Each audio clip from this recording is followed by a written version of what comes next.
My name is Morgan Slate. I'm 38, a mechanic from East Knoxville. After my divorce from Harper, I didn't take much, just my tools, some clothes, and my father's 1965 Triumph Bonneville. He passed 2 years ago, right after my marriage fell apart. He never said much, but his love showed through what he built. And that bike, that was his soul and steel.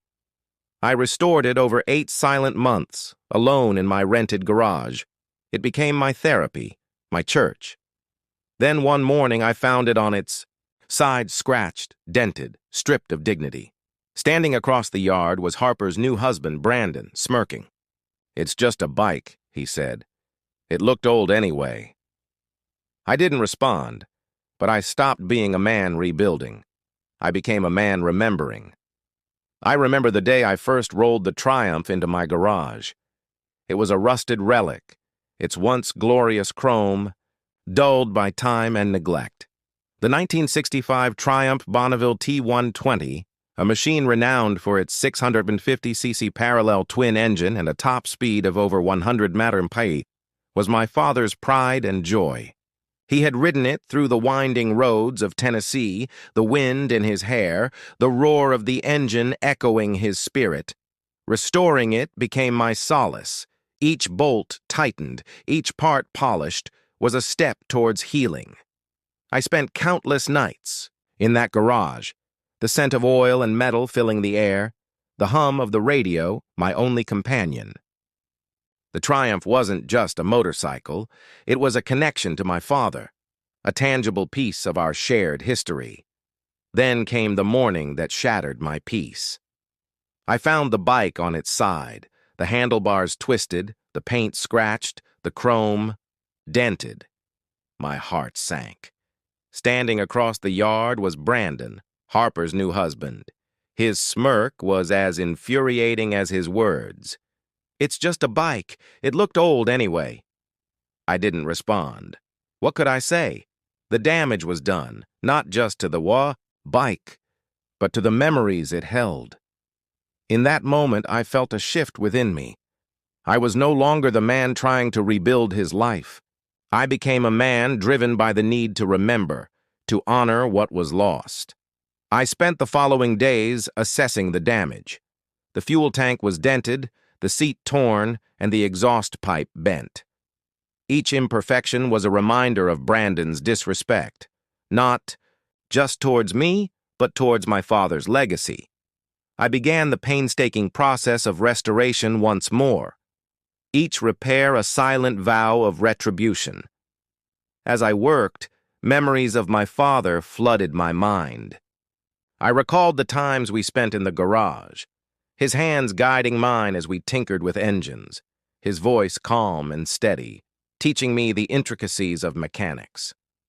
The Triumph was more than a bike. It was a symbol of our bond, a testament to the lessons he imparted. Brandon's actions had desecrated that symbol, his smirk, his dismissive words. They were an affront to everything my father stood for. I couldn't let it go unpunished. But I also knew revenge needed to be measured, calculated. It wasn't about violence. It was about making him understand the weight of his actions. I began to observe Brandon, noting his routines, his habits. I learned that he cherished his 2022 Audi S5, a car he treated with the utmost care. He polished it every weekend, parked it away from other vehicles to avoid scratches. It was his pride, his symbol of success. I saw an opportunity. One night, under the cover of darkness, I approached his car with precision. I removed the wheels, leaving the vehicle perched on cinder blocks. The next morning, his furious shouts echoed through the neighborhood. He stormed toward me, veins bulging, accusing me of vandalism. I met his gaze, sipped my coffee, and replied, "It's just a car.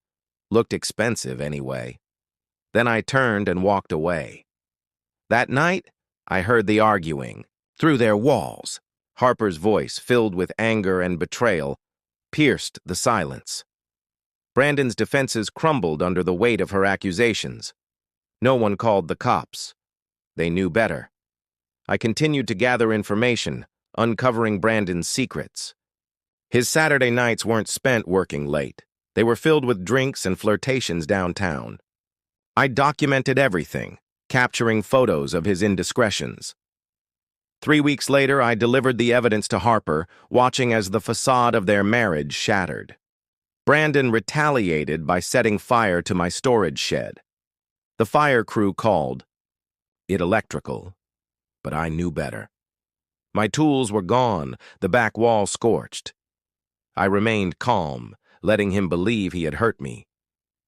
The next morning, I delivered a scorched, twisted motorcycle frame, painted in Triumph green, to his porch, accompanied by a photo of him passed out behind the bar. The message was clear. I know what you did, and I don't forgive. I remember their Wi-Fi password from when I lived there. Harper never changed it. I installed a remote keylogger from my truck outside their house, gaining access to Brandon's laptop. His secrets poured out, angry messages to co-workers, mocking Harper's son, bragging about making that mechanic squirm. I compiled everything into a folder and handed it to Harper. One Sunday, as she watered her roses, she didn't speak. But hours later, Brandon left the house with a bag and didn't come back. I discovered he had enrolled in a men's behavioral program called Summit Arc Institute in rural Tennessee. No phones, no distractions, only discipline. But Brandon couldn't help himself. I paid a former co-worker, Darren, now in private security, to tap into the Institute's security locks. Photos of Brandon sneaking behind the dorms, using a contraband burner phone, messaging 2 women, including one underage, surfaced. I sent one copy to Summit's director, the other to the girl's father. The fallout was swift. Expelled and disgraced, Brandon returned to Knoxville like a ghost. Harper didn't take him back. He crashed at his cousin Derek's place, got a job at a tire depot. I paid them a visit for an alignment. That night, a kid on a bicycle, paid in cash, ripped Brandon's backpack off at the bus stop. Inside was a ledger detailing his side hustle flipping unregistered car parts. I scanned every page and sent it anonymously to his manager. Brandon was fired by sunrise, his last lifeline gone. His last lifeline was the Lexus Harper had leased for him. I filed a lien claim against it through a buddy who runs a title dispute service, alleging unpaid performance tuning from before the divorce. The bank flagged it. Weeks later, a tow truck pulled up to Derek's driveway and took the car. "Harper!" cried. Brandon watched from the window, powerless. He knew who did it. At 10:46 p.m., he knocked on my door. I looked through the peephole, his eyes sunken, lips chapped, posture limp, no venom left. I opened it. He swallowed hard. "I get it," he said. "You win." I stepped out and locked the door behind me. "You mocked the only thing I had left of my father," I said. "You spit on his memory." He didn't argue. "I was angry," he whispered. "No," I corrected. "You were arrogant. And now you know what loss feels like." He blinked. "You going to tell Harper everything?" I leaned in. "I don't have to."